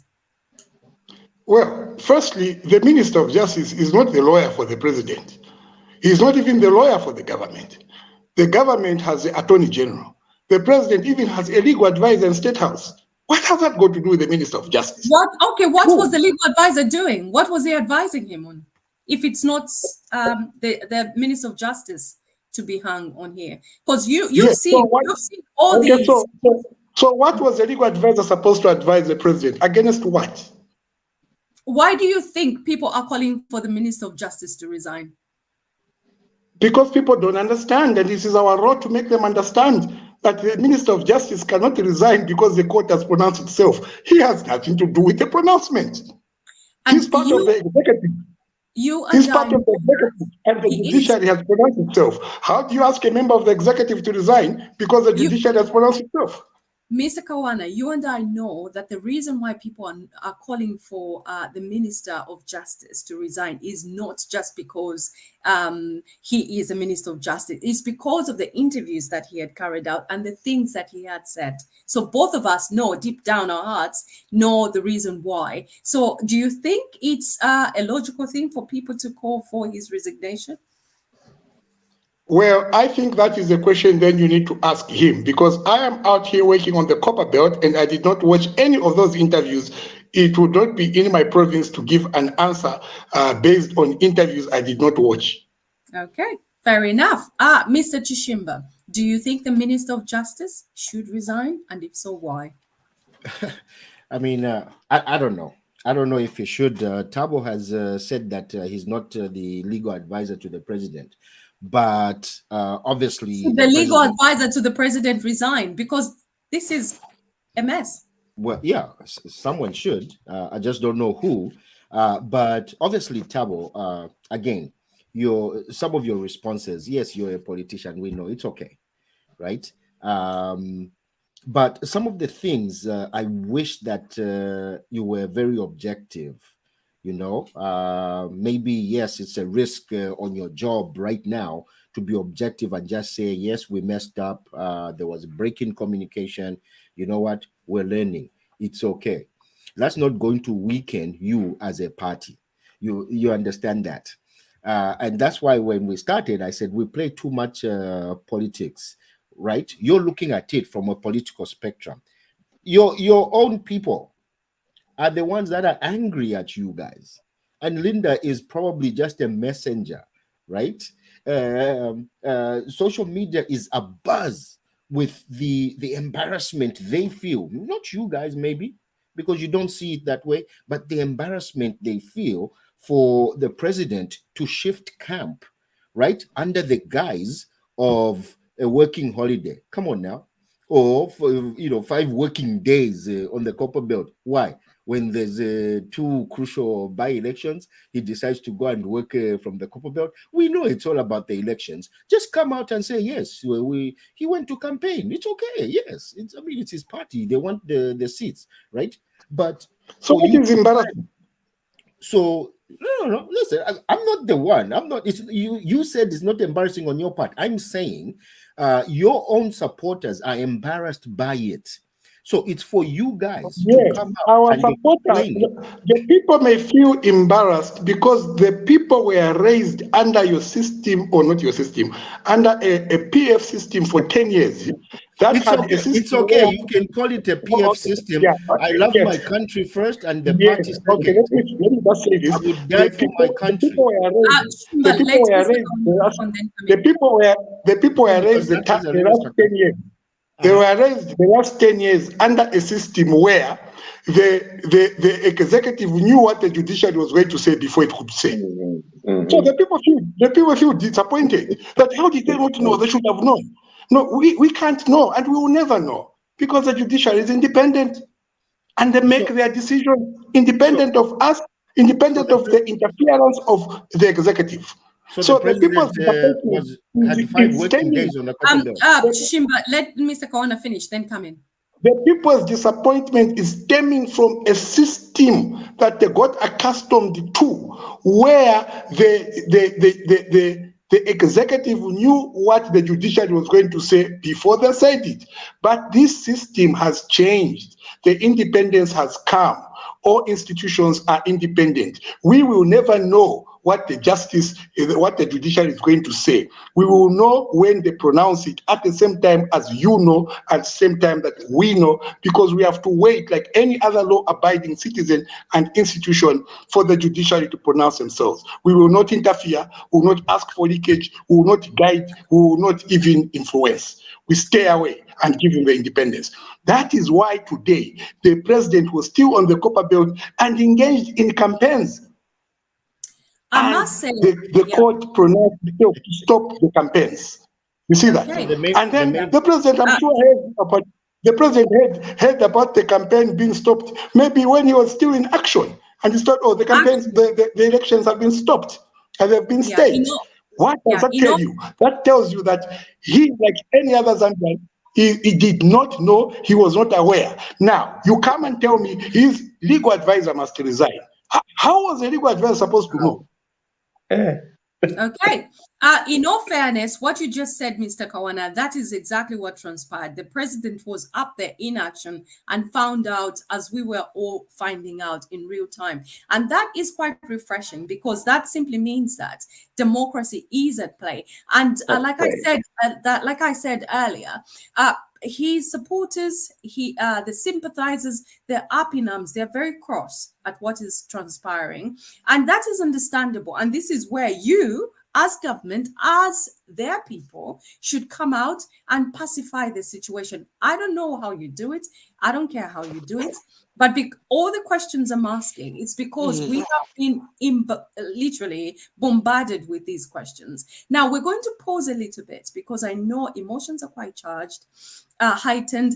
And if you are joining us, thank you so much for joining TV Bakwetu. And so many sentiments coming through. I would just like to urge you, please be polite. This is your government and we are just here sort of presenting your concerns, and I can see a lot of quite a few, maybe about 2 or 3 sentiments that are not polite. Dr. Munsho was very lenient at this sort of thing. He'll just laugh it off. Unfortunately, I'm not. I just block you. I'll just delete your comment and block you. Unfortunately, then you miss out. Please be polite. Mr. Kawana is coming here this time of the hour. What time is it in Zambia? This is nearly midnight, to come and help us unpack this. Don't be rude. All these people are literally dotted all across the world, United Kingdom, the Americas, and India, and God knows where. So people are literally trying their best to come and unpack this. So if you're going to be rude, unfortunately, I'm not Dr. Munsha. I will just block you. So I thought I'd just put that across. Sorry about that. Now, we have got an audio message that has just been sent, and I would like us to comment on this, please. Talking about in the other group, and I was just telling my colleagues, he said, they kept asking me, Kufa, you always refuse to call yourself a praise singer. Why do you do that? And I just told them this. I said, you know what? For me, I like to refer to myself as an objective voter. because it gives me the latitude to be able to positive critique when I see that something is wrong, that I believe that is wrong. When you place me and say I am a praise singer, it becomes very difficult for me to be objective. And I will accept and agree to most of the things going on, even when they are wrong. We have a pending by-election in Chingola. Last week, I was speaking to officials in Chingola, and they were complaining they've been reaching out to the political advisor on several occasions to just get, latitude on the issues that are pertaining on the ground and how best we can harness the situation and win that seat in Chingola. But the groundwork has to start now. In Quito, just today, I was out of town, I've come back, and I'm just getting different reports from social media and from people that were available around. And clearly you can see how we are beginning to slowly be unable to be objective on certain issues that are pertaining to us and affecting our party. If we do not speak up respectfully for certain things that we consider to be going off the rail, from our local structures, provincial, national structures, we will find ourselves in a very difficult situation. We need to start addressing issues now, and we need to be objective about them. It's not just a question of saying everything that is going on is right. We need to be able to address certain things, like speak about the Home Affairs Minister, how he is not reforming the police. If we don't speak about such issues like that, it means the next 2-3 years we'll continue to have the same kind of police force that is not being professional. Look at what's happening at the passport office. Look at what is happening at the NRC office. We have still failed to go digital in NRCs or even show plans that we can go to. We've got Smart Zambia. Why are we unable to go digital in NRCs? Why is it a challenge to get an NRC, a national identity card? This is sad.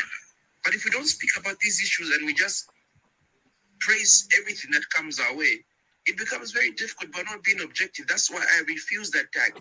I am UPND. I am a UPND sympathizer, but I'm an objective voter.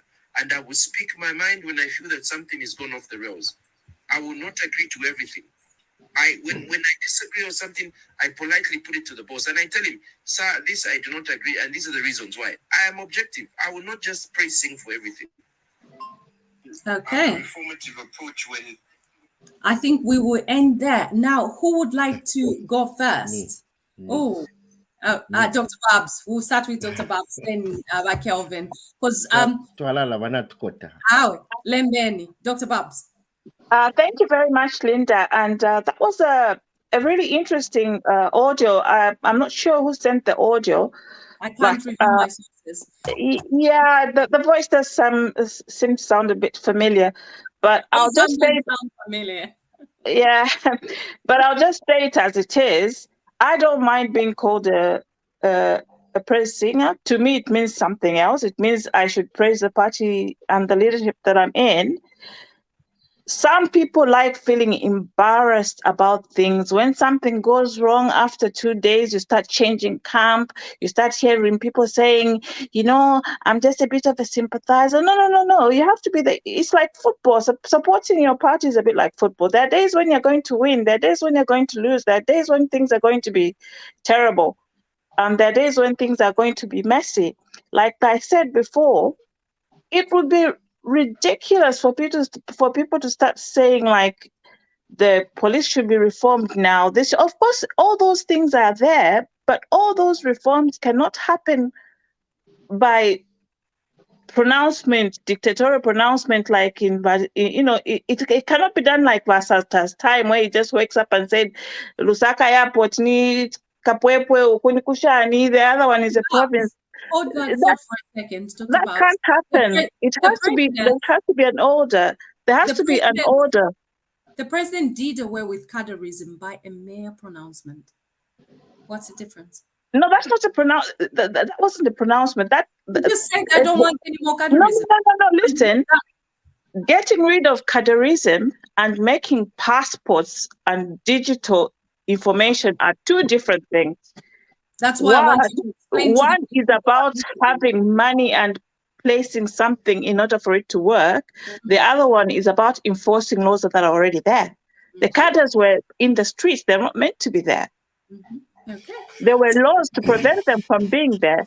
Thank you. That's all I want. Making something digital is not something that you can just pronounce in the morning and say, tomorrow I want digital passports. Of course, those things, it is right. They'll I am for them. start calling him dictator. Yeah. Exactly. They'll start calling him a dictator. And then not only that, us UPND as well, all of us, me and everybody else who's listening, who's UPND, we have this childish way of doing things where when we're not happy, we are all over the place. We go to the media, there are channels to complain to. There are places where you can do and say, this is what we're not happy about. Everybody has access. If you don't have access there, you can come up and say, I don't have access to this. We have to follow those channels because right now, something has happened. After all these good things have been happening, one day, everybody now wants to come and start churning out their videos, their audios, their blah, blah. I'm not for that. Of course, it's not nice. Of course, some people are not happy. But come on, let's not start churning out every video, every audio out there and start saying that things are wrong. It could have been this, could have been this. Come on. It's only an election. The first thing we have to say, it's not even, like Aka said, it's not even the democracy and the constitution that matters. It's us, the Zambian people, who are a problem. Why do you want people who are failed projects to be standing up into elections 100 times? For what? For who? Linda. Just a second. Just a second. There are very important points that you have raised there. And I deliberately charged you up so that you can explain, because people do not understand how some of these things work. So it's important that you lay them out. Now, Mr. Chimba, you had something to say. Then we'll go to Patrick. Okay, great. Listening to that audio just makes me happy. And this is why, guys, right? This gentleman is a UPND supporter, but he's a very objective individual. One philosopher said, you ought to be a fool to think that you can only be liberal or conservative. There are things you are liberal about, there are things you're conservative about. This gentleman, Tabo, who, if you know this guy, please listen to people like him, because he loves the country, not just the party. If something is wrong within us, within our party, let's speak with each other, okay, and tell ourselves this is wrong, let's do it in such and such a way. You see that? And that is the only way we as a people are going to turn around this culture of, I cannot tell the president this is wrong, or I cannot tell my media director in the ministry this is wrong because I'm scared I'll lose my job. No, we will never ever go anywhere. The gentleman whose audio we listen to just basically speaks to the things that burn in my heart. We have to agree to disagree. It's the only way. We have to appreciate divergent views, divergent political views. We have to appreciate those things in order to forge ahead. Posterity will judge us harshly if we don't do these things, right? We cannot always think because this person is PF, is NDC, is whatever, then they're, a piece of trash, sorry for the French. But guess what? Amano, yafumine mukalibwe, ya muchulu. You are Bemba, but your phraseology is a bit suspicious. That phrase will go to Bachuru. Context, indeed. Yes.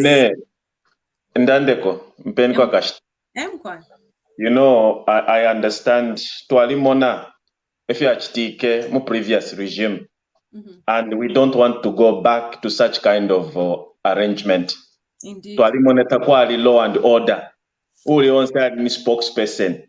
Mwale mona abantu abale yapa ma social media tuka. Nama ministers bale tuka. Using profanities on the media because someone in the party said something that they didn't like or did something that they didn't like. We don't want that this time around. We need order, law and order. And if there's someone who feels is aggrieved with whatever decision the court or the executive have done, please, there are procedures, lay down procedures where you ought to go. We have people that are in charge of all these institutions where we can lodge in our complaint, or we have the system where we can go to if we want certain things to be done. My other point is this government, Vane, That's why we will burn these guys who are trying to make something positive to our country. We are rushing them. We perceive as though they have been in power for 10 years. They just barely clocked 1 year. In this 1 year, of course, they ought to have done. And Muleva Tuala Kunuma, you knew that you were going to win. Really? Why didn't you prepare yourselves? You ought to have done this. You ought to have prepared. Yes, but you know how our system works. For them to have gotten this margin, the huge margin of votes, it was the people that made a decision. In a democratic dispensation environment, you wait for the majority wins. So to allow Babu to share, we are rushing these guys, and the moment we do that, you will see, mark my word, they will crash. So let them take their time, of course, at a very good pace. Right now, we have very, very important issues to deal with. The economy, the UPND found, was in a total mess. Right now, we have cases that are pending. We're waiting sentencing or whatever, among criminal cases of corruptions. Once they start floating, very soon, we will be the very people here praising to say the government is working. Thank Take you. a knee. Take a knee, punch. Thank you. Zambia, thank you so much. Ka Nyame says, I think we are the ones who encourage dictatorship. No embarrassment to the president. Let the judiciary do its job and the president does his. Let's stop insinuating that the president should be arm twisting independent institutions. The best is to just watch how things unfold. And that's a very important point, actually. As a people, now we've been given these liberties to speak. There's this democracy where a person is free to just go on social media and video themselves, complain about one thing or the other. But we're forgetting that it has taken several years for all this, for lack of better terminology, I nearly said, all this nonsense to occur. Now, the government has only been in place for a year, and so many headways that they have done. But it appears like its own supporters, and I think it's kind of a blessing because its own supporters are its own critics because there's no viable opposition apart from Triple H, obviously. So, Mr. Chidufia, what do you think about this? Then we'll come to Mr. Nyundu. And on the tape, the UPND supporter like myself, he talked about NRCs and other things. Yeah. You remember, Melinda, we had a program yesterday where we were talking about what will be HH's legacy. One of the things we talked about, the number one thing in the UPND manifesto is to develop this economy, create jobs, create an enabling environment for companies, for people to come and invest in Zambia, jobs created. But you should understand that without creating sustainable, strong democratic institutions, independent institutions, we cannot develop economically as a country. So all these problems this guy was complaining about is because this country was messed up. And it took a long time. It took a long time to destroy that. So what UPND people should start doing, us who supported Ichishpani, is to start encouraging the government. Let's create sustainable, strong democratic institutions. That's the number one thing. And even the constitution, because we'll keep on changing the constitution every day. Let's have a consultative, inclusive people's constitution, and that constitution will have a strong base. Look at the UK; they don't have a constitution. Their constitution, they've got what is known as the common law, which is based on judicial precedents from a long time, and they are based on principles. So let's come up with a constitution, not what the PF did, but a constitution that should be principle-based, the intentions of the crafters should be so clear that the foundation is built. So whenever we reform the constitution, we just change a few things, but the principles still remain the same. And then I wanted to talk about the point of the president traveling to the Copper Belt, and people are so furious. Mrs. Banks, there are two sides to each coin. But in this situation, there's even a third part. The third part was, I understand why people are embarrassed. Because in the previous regime, Mr. Lungu would have known what was going to happen in the High Court ruling. Because there was no separation of there were no independent institutions. They were going to tell him the ruling is going to be like that, and Lungu was not going to travel to the Copper Belt. So the fact that HH traveled to the Copper Belt, then which means HH has no part, or does not interfere in the democratic institutions. People need to understand that. But the reason why people are so furious is that if it was PF would have interfered with that. They would have kept on adjourning that thing until the elections go through. So these elections would have gone through if it was PF. You know what was going to happen? They were not going to make a decision. The judge is sick today. Thank you. And then what was going to happen? The elections are in 2 days. So elections were going to go. And then what happens after the judge is back in the office? So people need to start appreciating what this government is doing. Yes, it's embarrassing. The president was campaigning and there was a step. But this is a positive. There is, for every action, there is an equal and opposite reaction. It might look so bad on the other side. But on the Democratic side, it looks very good. Here is a president who was innocent. He did not know the outcome. Okay. So people need to understand that. Thank you so much. Thank you very much. Okay, Mr. Nyundu. Yes, thank you very much. I think, to be honest, we are very lucky in Zambia to have President Hichilema in power. I'll tell you why. Even on his personal account, just what he went through, even being incarcerated without trial for nearly 3 months, and having come out to promote peace, unity, and togetherness. So why am I saying this? The president wants to make sure that there's separation of powers and there's institutional autonomy. And in as much as in some circles of within the party and other people, there seems to be this, emotional outburst of why did he go if he wasn't told? I think the president has brought something that for a long time the previous government had destroyed, the allowing the fundamentals of democracy to take center stage. And he's trying to create an environment that will limit the president to interfere with institutions. And this is why we are in this place. Otherwise, if you remember, it's on record, the previous president did threaten the Constitutional Court judges during the eligibility case when he was somewhere in Solwezi. He literally said it on video.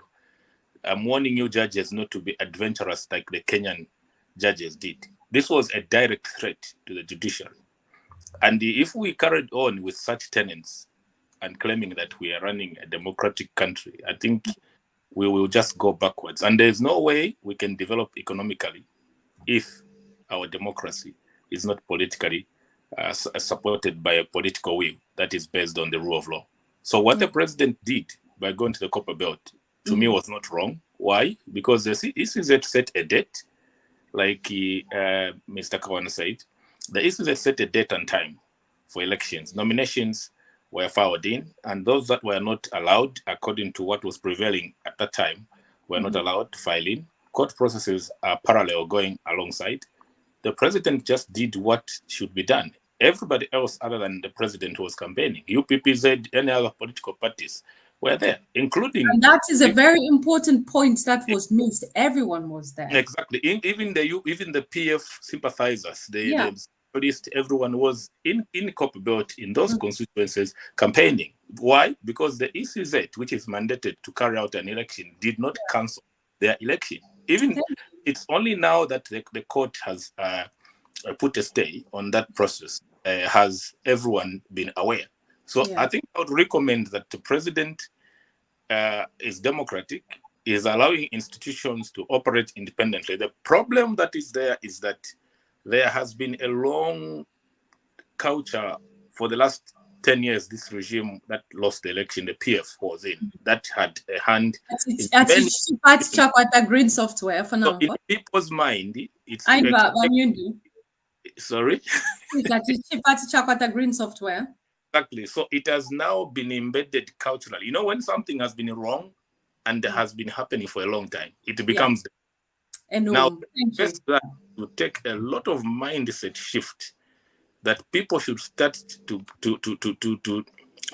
accept the reality that we have a government that is people-centered and is allowing free speech. And this I'll advise to the UPND. Please carry on allowing people to vent so that on the day of voting in 2026, you're not caught by a rude shock like the 1 million votes that happened in the last election. Thank you very much, Mr. Nyundu. Thank you. You know what the problems are and you know what to do. Thank you very much. Excellent, excellent submission. Mr. Kawana, you are our guest. Everyone else is a member of, you are a member of our family. You come here very often. What would you like to touch on, and based on what everyone has said, as well as your final remarks, please? I'm aware that we literally have been deliberating for over 2 hours, and everyone is like, Linda, give so-and-so a bit of time. 2 hours after a day's work, I think that is quite sufficient, Zambians. Let's not become too entitled. We've got to let people go and rest. Mr. Kawana. Well, I am happy that the panelists feel, like I earlier stated, that there's no embarrassment here. We don't feel any iota of embarrassment. The president had a 5-day working program on the Copper Belt. He's carried out his mandate. It included campaigning, and the campaigns were never stopped until a few hours ago. So again, he carried out his mandate as party president for the UPND, and therefore there's no iota of embarrassment from our side. Again, I'm happy that the people feel the way we feel, that it's just a question of people feeling bad because they got used to bad manners. And now that you have got a government and the president that has good manners, you think the good manners are actually bad manners. You know, this government will not preempt the judiciary. This government will not interfere with the judiciary. This government will not interfere with any arm of the law. We will let the people do what they need to do. All the institutions will work accordingly and do what they need to do, while the executive will also work accordingly and do what it needs to do. There will be no interference. Okay. There will be no interference. Mr. Chishimba, Mr. Kawana was just closing and you've suddenly just resurfaced. We're just closing. It's been over 2 hours. Yeah. No, Tabo, great. It's been great, having you. I think you have a great mind as well. Just remember that, hey, keep the objectivity. The only appeal I would make to you, since you're closer to the echelons of power, is, again, look at those laws. And I say this because HH might be, an awesome gentleman, right, who's trying to do the right thing. But we cannot keep relying on the goodwill of individuals who become presidents. We have to strengthen our institutions. What is going to happen after 10 years of HH? A bad guy comes in. What's going to happen with the weak institutions, Tabo? So those are the things I would really love you to start addressing. Let's strengthen these institutions so that if ever we landed with a bad president, the institutions will be able to repel that bad let's allow former President Lungu to rest. Let's not keep bringing him up. No, you are going. You are politics. You talk about the bad guy and so on. I'm not saying. I'm not even saying but that. Shimba, we are closing. I would like to. Okay, but I'm sure you heard. I'm sure you heard though. Thank you very much. Thank you very much for everyone's submissions, and a few sentiments actually. Let's, because people are complaining that we haven't. I've literally shown quite a lot of your thoughts. let's very quickly look at Noah says, I'm not ashamed with HH's presidency because he's focused and has a vision for Zambia. Then we have another one from Numa by Joseph Nyundua, Patrick Chilufia, and Tabo Kawana. You are on point. Okay, let's have a few more. Who do we have? Conrad. I'm literally choosing them randomly as they come. The fact that courts are making these rulings whilst the president is on the ground campaigning is evidence enough to show that there's no underhand interference affecting the system. Okay, that's really good. And this must be my lumber relative, Banababo. We are not embarrassed at all. Thumbs up, Mr. Kawana, which is fantastic. Let's have a look. We have Oscar. Oscar, you were supposed to join us. I don't know what happened. Another embarrassing factor was the president welcoming Findley's brother, knowing that his brother has stolen from Zambians and is on the run. Disappointing. Okay, would have been quite nice for you to join us so that you can address this. I don't know if I think we can have a different program because we've gone way past the 2 hours mark. We are not embarrassed. So lots of people saying we are not embarrassed. And the simple reason why people now are saying, and this is why communication, effective communication, I should say, not just communication, effective communication is quite critical because our social media platforms, our mailboxes, our WhatsApp messages have been inundated with people complaining. But right after this program, so many messages again to say we are not ashamed, we are not embarrassed, because they have actually heard exactly what transpired and there's no misinformation. So for that panel, as well as Mr. Tabo Kawana, thank you very much. Viewers, you have been watching an episode of TV Bakwetu. An impromptu one, actually. I will carry on in the background. Thank you so much. God bless you and God bless our country. Till we see you next time.